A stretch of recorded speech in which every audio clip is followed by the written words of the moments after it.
Hello, what's up mga idol? Ito ang ating ulam for today's video. Ayan o, pork dinuguan.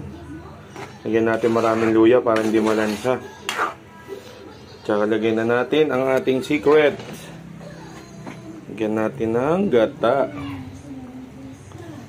Kaya ba kapag nagdinuguan, naglalagay ng gata? Masarap yan, try nyo. Yan mga idol, tapos haluin lang natin. Yan. Pakukuluin lang natin ng matindi yan mga idol. Lagyan natin ng mga siling green. Yan. Konting hintay na lang at maluluto na yan. Kaya ano pang hinihintay? Tara, kain na po tayo.